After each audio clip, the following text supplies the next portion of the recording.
Medinipur medical college যেখানে বিষাক্ত স্যালাইনে অসুস্থ 3 প্রসূতি যাদেরকে ইতিমধ্যেই কলকাতায় নিয়ে আসা হচ্ছে এবং সেই প্রস্তুতিও শুরু হয়ে গেছে। এক এক করে প্রত্যেকে অ্যাম্বুলেন্সে তোলা হচ্ছে, বিশেষ অ্যাম্বুলেন্সে গ্রিন করিডোর করে তাদেরকে কলকাতায় নিয়ে আসা হবে বলে খবর পাওয়া যাচ্ছে। এই মুহূর্তে সরাসরি চলে যাব মেদিনীপুর মেডিকেল কলেজ হাসপাতাল থেকে, রয়েছেন আমাদের প্রতিনিধি সৌমেন চক্রবর্তী। সৌমেন,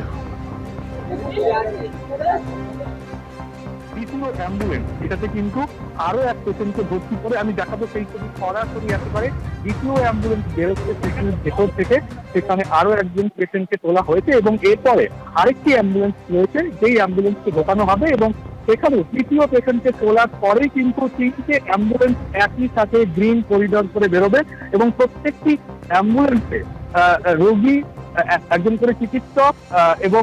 স্বাস্থ্যকর্মীর পাশাপাশি পেশেন্ট পার্টি অর্থাৎ পেশেন্টের রোগীর একজন আত্মীয় বা পরিজন তাকেও কিন্তু রাখা হচ্ছে। প্রথমে যে সমস্যাটা সৃষ্টি হয়েছিল মীনারা দিদিকে তোলার সময়, যে কাকে তোলা হয়েছে রোগীর পরিজনেরা বুঝতে পারছিলেন না, তারা বারবার ধরে দাবি করছিলেন যে কাকে তোলা হয়েছে বলুন, কিন্তু সেই সময় যেহেতু বলা হচ্ছিল না যে কাকে তোলা হয়েছে, সেই নিয়েই কিন্তু সমস্যা সৃষ্টি হয়, উত্তেজনার সৃষ্টি হয় এবং রোগীর পরিজনেরা তারা কিন্তু উত্তেজিত হয়ে চিৎকার করতে থাকে যে আগে বলুন কাকে তোলা হয়েছে, না হলে কিন্তু আমরা গাড়ি ছাড়বো না, এবং অ্যাম্বুলেন্সের গেট আটকে তারা দাঁড়িয়ে থাকে। কিছুক্ষণ পর জানা যায় যে সেই প্রথম অ্যাম্বুলেন্স, অর্থাৎ এই যে অ্যাম্বুলেন্সটি প্রথম যেখানে দাঁড়িয়ে রয়েছে সেখানে মীনারা দিদি, এবং এটা জানার পর মীনারা দিদির একজন আত্মীয় এই গাড়িতে ওঠে এবং তারপরেই কিন্তু এই অ্যাম্বুলেন্সটি ছাড়া হয় এবং দ্বিতীয় গাড়িও এই মুহূর্তে কিন্তু দ্বিতীয় পেশেন্টকে তোলা হয়েছে এবং আমরা দেখাচ্ছি যে তৃতীয় অ্যাম্বুলেন্স সেটা কিন্তু এই মুহূর্তে সিসির ভেতরে ঢোকানো হচ্ছে, অর্থাৎ আরো একজন যিনি রয়েছেন তাকে কিন্তু এই অ্যাম্বুলেন্সে তোলা হবে। তারপর 3টে গাড়ি একসাথে গ্রিন করিডোর করে যাবে এবং গ্রিন করিডোর করার জন্য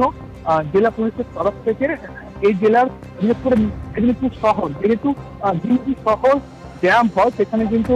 প্রত্যেকটা মোড়ে অ্যালার্ট করা হয়েছে যেটুকু আমরা জানতে পেরেছি, এবং গ্রিন করিডোরের জন্য রাস্তা কিন্তু ফাঁকা রাখা হয়েছে। প্রাথমিকভাবে যেটুকু জানতে পারা যাচ্ছে যে ধর্ণা করেই যেতে পারে, তবে সেই রুট কিন্তু চেঞ্জ হতে পারে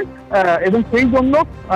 মেদিনীপুর মেডিকেল কলেজ থেকে একেবারে জাতীয় সড়ক পর্যন্ত রাস্তা কিন্তু ক্লিয়ার করার জন্য ইতিমধ্যেই কিন্তু তৎপরতাও শুরু হয়ে গিয়েছে রাস্তায়, এবং যেই ছবি সরাসরি দেখতে পাচ্ছ বা দর্শকরা দেখতে পাচ্ছ, এটা কিন্তু তৃতীয় অ্যাম্বুলেন্স, যেখানে তৃতীয় যেই রোগী রয়েছে, যেটুকু আমরা এই হাসপাতাল সূত্রে জানতে পেরেছি, প্রথম অ্যাম্বুলেন্সে প্রথমে যাকে চাপানো হয় বা বসানো হয়েছে, নিয়ে যাওয়া হয়েছে সেটা মীনারা দিদি, দ্বিতীয়তে মামতি সিংকে কিন্তু দ্বিতীয় অ্যাম্বুলেন্স, এই অ্যাম্বুলেন্সটা এই যে এখানে দাঁড়িয়ে রয়েছে, এবং তৃতীয় যিনি রয়েছেন রোগী তার জন্য তৃতীয় অ্যাম্বুলেন্স ঢোকানো হয়েছে এবং 3টে অ্যাম্বুলেন্সে হয়ে গেলে একেবারে 3টে অ্যাম্বুলেন্স একসাথে গ্রিন করিডোর করে এইভাবেই কিন্তু নিয়ে যাওয়া হবে এবং তার জন্য প্রস্তুতি প্রায় 3:30টা থেকে চলছিল। 3:30টার সময় প্রথম এই 3টে অ্যাম্বুলেন্স চলে আসে। তারপর প্রথম যে জটিলতার সৃষ্টি হয়, রোগীর পরিজনেরা দাবি করে যে তাদেরকে কলকাতায় নিয়ে যাওয়া হবে, কিন্তু তারা কেউ কিছুই জানেন না কেনই যাচ্ছে বা